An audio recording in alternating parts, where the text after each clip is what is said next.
다음 주제. 황정음 씨 횡령 사건입니다. 부제를 어떻게 다루냐면 내가 번 돈인데 또 내 돈이 아니라고? 네, 황정음 씨입니다. 1984년 서울 출생이고 2001년도인 17살에 걸그룹 슈가로 데뷔했습니다. 2004년에 슈가에서 탈퇴하고 2005년부터 배우로 전업했습니다. 그래서 지붕 뚫고 하이킥에서 많은 사랑을 받았습니다. 이분이 횡령 사건 피고인이 되었습니다. 제주지법에서 열린 특경법 위반 사건. 특경법이라는 거는 특정 경제범죄, 가중처벌 등에 관한 법률 위반. 법률이 어렵죠. 법률명이 진짜 어려워요. 우리나라는. 특정 경제범죄, 가중처벌 등에 관한 법률 위반이다. 횡령 사건. 횡령죄 사건 첫 공판기일에서 황정음 씨는 공소사실을 인정했습니다. 이 공소사실을 인정하면 내가 이제 잘못했으니까 죄를 대하게 받겠습니다. 이렇게 변론을 한다는 얘기인데 황정음 씨가 공소사실을 인정하고 반성하고 있기 때문에 요 논란이 별로 없겠죠. 그러니까 이 사건이 이제 김수현 씨 사건이나 이런 거 사건처럼 어느 게 진실인가에 대해서는 이제 논란이 없겠죠. 황정음 씨가 인정하고 있기 때문에. 그래서 이 사건 공소사실을 한번 보면 2022년 자신이 지분 100%를 소유한, 밑줄 끊었죠, 그죠? 중요하다는 얘기예요. 오늘의 방송에 있어서 중요하다. 자신이 지분 100%를 소유한 기획사에서, 법인에서 대출받은 자금 중 7억 원을 가지급금 명목으로 받아서 가상화폐에 투자한 것을 비롯해서 2022년 12월까지 회사 돈 43억 4천여만 원을 횡령했다라는 것이 공소사실입니다. 안타깝습니다. 그죠? 회사 대표님들이 흔히 하시는 실수입니다. 네. 지분 100%를 한 사람이 가지고 있다. 이런 회사를 우리는 1인 회사라고 부릅니다. 1인 회사. 네. 회사라는 거는 원래 모였다는 얘기잖아요. 모임 단체 뭐 이런 얘기인데 그럼 한 명인데 뭘 모여? 이렇게 되는. 집회 시위에 관한 법률에서도 집회가 되려면 2명 또는 그 이상이 돼야 되는 거예요. 한 명이 있으면 집회 아니잖아요. 그래서 1인 시위 같은 경우는 집시법 위반에 우리 처벌 안 받죠. 그래서 1인 시위를 하는 거예요. 왜냐하면 집회가 아니니까 회사잖아요. 사람들이 모여야 되는데. 근데 한 명만 모였어. 한 명이 지가 그냥 자본금 내고 그냥 회사를 만들었어. 그래서 주식회사를 만든 건 맞는데 이게 회사라는 개념에 맞냐부터 뭐 논의가 있긴 한데 그냥 넘어가겠습니다. 회사, 1인 회사. 이런 회사에서는 횡령 사건이 심심치 않게 많이 일어납니다. 이거 1인 회사를 세운 이유가 뭘까요? 대부분 세금 절감 때문에 그렇습니다. 세금 절감. 왜냐하면 개인 사업자로 해가지고 종합소득세를 내보신 사람들이 아시잖아요. 그 내보신 분이라면 우리나라 개인 소득세, 그러니까 종합소득세율이 되게 높아요. 일정 규모 이상의 소득이 발생되면 개인 사업자 하지 말고 법인 세우라고 합니다. 누가? 세무사님들이. 이거 세금 측면에서는 맞는 말입니다. 왜냐하면 법인세가 더 싸잖아요. 그래서 일정 규모의 매출이 나오기 시작한다. 일정 규모의 이득이 생기기 시작한다. 이러면 법인 세우라고 세무사님들이 많이 하십니다. 세금 절감 측면에서 맞는 말입니다. 하지만 법률적인 측면에서 1인 회사의 단점도 알고 경영하시면 좋겠습니다.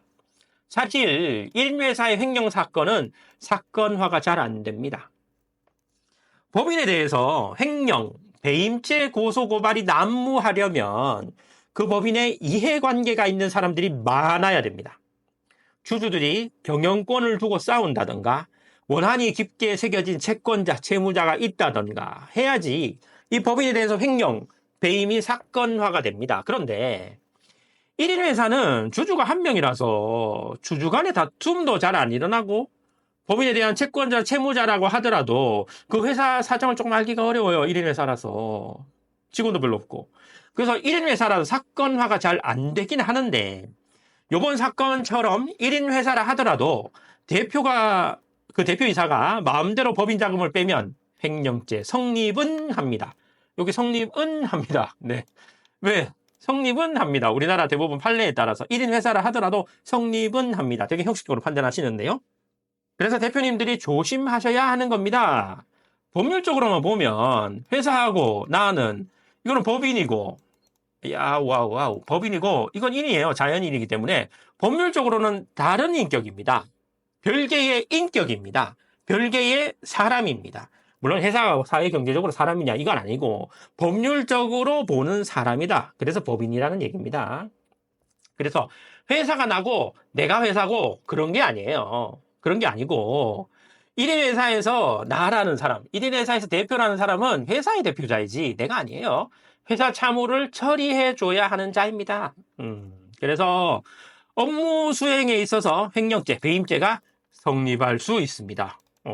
그래서 이 횡령 배임죄라는 것은 결국 경제범죄라서 돈을 굴리고 운전하고 투자하고 뭐 다시 돈을 만들어내는 것에 있어서 횡령죄, 배임죄가 성립할 여지가 있어지는 겁니다. 왜냐하면 일단 법인의 돈이 되어버리면 그 돈은 죽어다 깨나도 법인을 위해서 써야 되는 게 원칙이잖아요. 법률적으로. 그런데 사회 현실상을 보면 이거 결국은 내가 번 돈이에요. 1인 회사잖아요.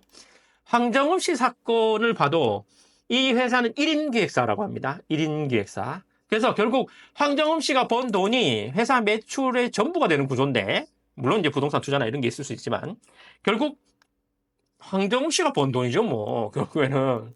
그래서 사회 현실상으로는 결국 내가 번 돈을 내가 좀 쓰는데, 뭐 그게 뭔 문제야? 이렇게 생각 많이들 하시죠. 그래서 범죄를 저지르게 되시는 겁니다. 좀 억울합니다. 네. 아니, 그럼 내가 번 돈인데 내가 마음대로 사용도 못하냐? 이건 법을 좀 몰라서 그러시는 건데, 돈을 법인에서 뺄 때 현명하게 그리고 합법적으로 빼야 하는 겁니다. 소송 힌트 드리겠습니다. 비읍 디귿입니다. 네. 우리나라 주식회사에서는 전혀 하지 않는다는 그 비읍 디귿. 우리나라 주식시장에서도 상장회사에서도 잘 하지 않는 비읍 디귿. 사실 이거를 또 세금 문제가 겹쳐요. 비읍 디귿을 하다 보면 결국에는 또 회사에 돈 뺄 때도 세금을 내야 되기 때문에 이거 비읍 디귿에 대한 세금이 너무 높아가지고 과연 이게 실효성이 있냐 이거를. 이거에 대한 세금을 좀 낮춰줘야 된다라는 말 하시는 분도 되게 많습니다. 네. 이번 사건으로 황정음 씨 커리어에 위기가 오는 듯한 기사가 많습니다. 황정음 결국 솔로라서 편집 요 프로그램에서 편집되냐? 44억 횡령 사건 두고 법정행 갔다. 44억 횡령 광고계에서 손절을 시작했다. 방송 하차 위기까지 갔다. 세계 노련대 물거품인가? 44억 횡령 광고 손절한다. 방송 통편집 위기다. 근데 잘 생각해 보면 이번 황정음 씨 커리어 위기는 좀 억울한 측면이 있습니다. 어떤 분은 이제 법을 어겼으니까 처벌받아야지 하시는 분도 있을 수 있는데, 이번 황정음 씨 사건은 일단 피해자가 없어요. 1인 기획사라서 법률적으로는 타인이지만 사회 경제적으로는 그냥 자기가 번 돈 그냥 자기가 쓴 거예요. 그래서 이런 범죄를 저질러라 이렇게 말씀드리는 게 아니고 억울한 측면이 있다고 말씀드리는 겁니다. 또 이 기획사에는 다른 연예인 없었다 그러고, 또 돈 빌리면서 담보로 제공하고 있는 은행 외에는 다른 채권자도 없다 그러고, 황정음 씨가 또 개인 자산을 처분해서 회사에서 인출한 자금 상당 부분을 또 변제했다고 합니다. 향후 또 변제를 한다고 하고요. 앞에서 말씀 안 드렸는데 요 1인 회사에서의 횡령죄 그리고 배임죄 처벌이 과연 옳은 거냐, 이런 논의도 많습니다. 그러니까 이것이 민사사건의 과도한 형사화가 아니냐고 지적하시는 교수님이 많습니다. 최준선 교수님 같은 분들이요. 존경하는 우리 최준선 교수님 같은 분들, 지적하시는 분들은 많습니다. 따라서 형사법적으로도 논란이 있는 범죄입니다. 횡령죄가 아니고 1인 회사에 대한 횡령죄입니다. 그래서 이번에 황정음 씨에 대한 횡령죄 요기에 있어서는 지금 문제가 되고 있는 김수현 씨 케이스랑은 조금 다른 듯해 보입니다. 따라서 사건의 내용이나 내막이나 경중에 따라서 다르게 좀 볼 필요가 있겠다. 이거는 겁니다. 모쪼록 황정음 씨 사건이 잘 해결되기를 빌어봅니다. 끝.